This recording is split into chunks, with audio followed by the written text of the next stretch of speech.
Hi, my name is George Pedros and I'm a licensed hypnotist and master NLP practitioner at helpmypain.com.au, where we help people with chronic health and pain issues, anxiety, depression, as well as setbacks with performance issues. I keep getting a lot of questions sent through about how exactly hypnosis can help in so many different situations. I've helped people with dealing with pain, both short and long term, anxiety, help with stopping smoking, chronic health issues including chronic fatigue, fibromyalgia, fear of public speaking, insomnia, depression, psoriasis. The list goes on. In fact, it goes on a long way. And when you look at it that way, it can be confusing. How does it work on so many different varied conditions? The truth though is that the mind is incredibly powerful, really powerful. But that can be a two-edged sword, because as much as we can create a wonderful life, a wonderful existence, we can also create an alternate reality through our thinking that can sabotage our efforts and at best let us lead a mediocre life, or at worst lead to suffering and pain. You see, every thought, every image, sound, feeling that enters the brain is filtered through a series of routing stations. Areas like the hypothalamus, the hippocampus, the amygdala, areas of the brain that work out what is going to happen to that signal that comes through.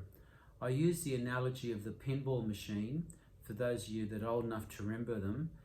When we are processing things well, it's very similar to when the pinball enters the main part of the machine, hits a few of those bells, and then falls down to be hit again by the paddles, waiting for the next stimulus to come along.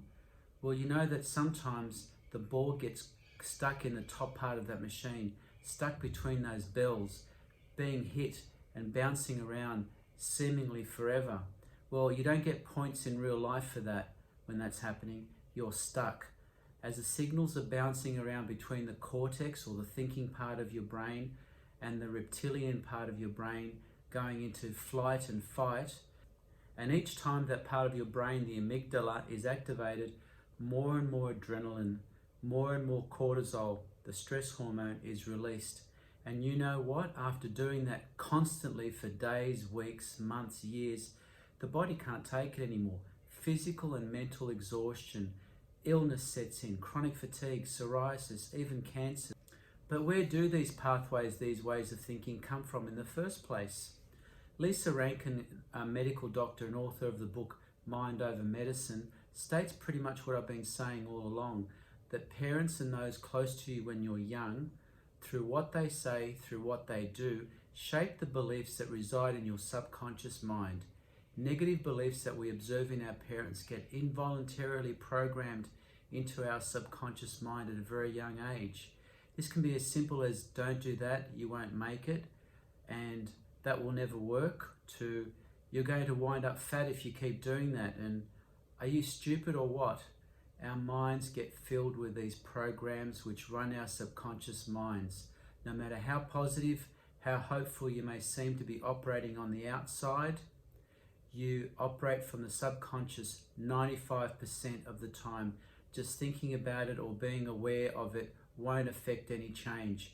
You see, we are bombarded with tons of information every day. Reading people's faces, working out the tone of someone's voice, body language, forever trying to work out what we can and cannot do. And in between all those thoughts, we're trying to fill in the gaps, and we do so from an operating system that's subconscious, that may be several generations old, that is continuously sabotaging our efforts. Now, don't get me wrong, your parents, my parents, those caregivers around you were not aiming at giving you disempowering thoughts. They were operating from their own patterns, their own beliefs, and in their own way were trying to protect you from the big bad world. And yes, there are things we need to be aware of and careful of. There is no question there. But the world is very different now to what it was a few generations ago. There's a lot that we would benefit from if we approach things differently, and in particular how we process things and how this impacts our health.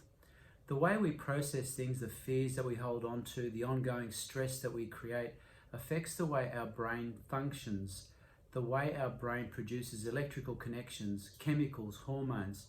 And like I said before, The constant streaming of adrenaline and the stress hormone cortisol have a big impact on how our DNA expresses itself. The rapid advances in DNA research show how the way DNA expresses itself through the science of epigenetics can play a powerful role in both how we make ourselves sick, but also how we can cure ourselves. Why is it that rates of chronic illness, cancers, mental disorders, such as anxiety and depression, are going up and up? It's due to the programs that we are running, and in my experience, the big one being not being in control. When people feel as though they lack control, they're at the mercy of other people, circumstances, hereditary issues. They not only give up, but expect to get sick, and you know what? They do. Even habits such as smoking are related to patterns of thinking. Being bored or anxious, smoking in a way helps by slowing you down, by getting you to draw those big, slow, deep breaths, which do help. But with all that, you also get those toxins and chemicals which don't help at all. This is where hypnotherapy is so powerful, so quick in working out what those patterns are, and just like a computer code, replace the old software for new software. It really is amazing once we enter that altered state of consciousness under hypnosis, that zone, that place of infinite wisdom, how quickly we can let go of those old belief systems and replace them with new ones that benefit, and how rapid results do come, both in dealing with the discomfort, but more important, creating a new environment for our body to thrive. It is to change those old patterns of thinking by changing the way the neurons connect to each other, forming new patterns of thinking. These same scientists have shown that we do have the capacity to change that wiring through a concept called neuroplasticity. In the past few years, neuroscientists have discovered that the human brain is so much more flexible than ever imagined.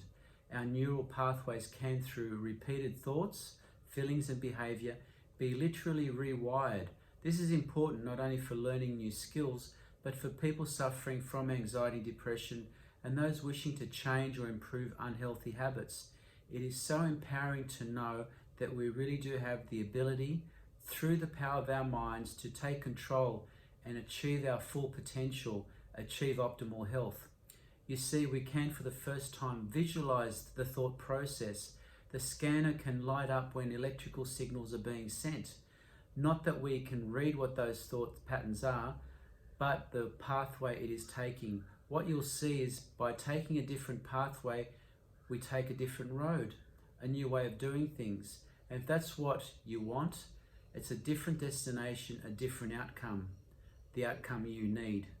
Neuroscientists tell us that at any one time, between 1 to 30 times a second, now just think about that, 1 to 30 times a second, your brain cells or neurons connect together with other brain cells, forming tree-like connections. And it is these that connect all the information, memories, beliefs, values, logic, and emotion.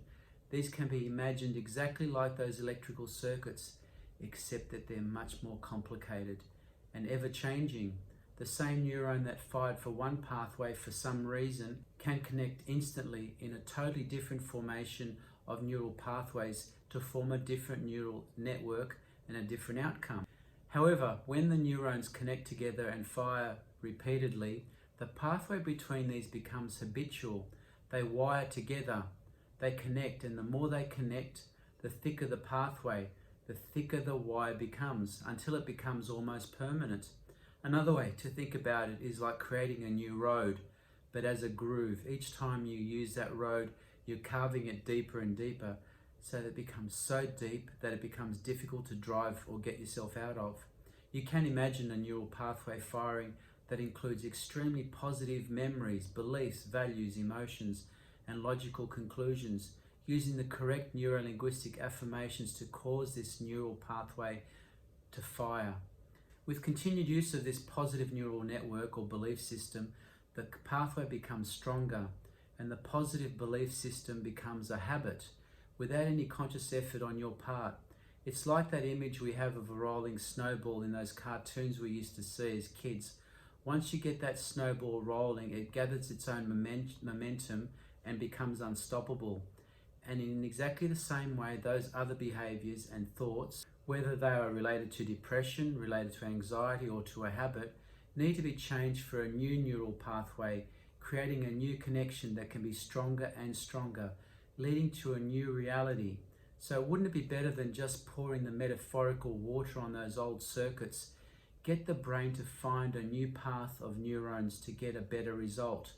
I'm often reminded of that scene in the second Terminator movie when the bad Terminator tries to kill the good Terminator, played by Arnold Schwarzenegger, and the caretaker, whoever that is in Terminator's head, sees the damaged circuit and develops a new circuit, a kind of rerouting of electrical activity, not that different to us at all, to get back up and get the job done and of course save the day. And in exactly the same way, neuroscientists see that neuroplasticity happening in humans. Hypnosis helps with rewriting those old neural pathways to create new ones and new habits. I'm truly amazed at what people can do when they are empowered, the incredible changes that people can make within such a short period of time.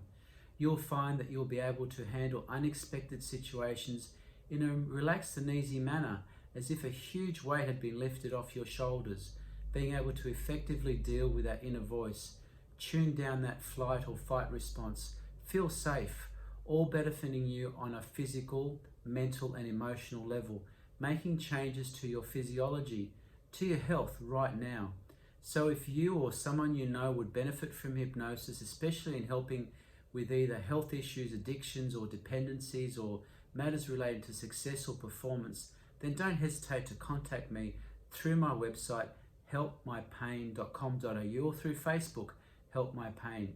Thank you for watching, and as I say, hypnosis isn't magic, but there sure is something magical about it. Thank you.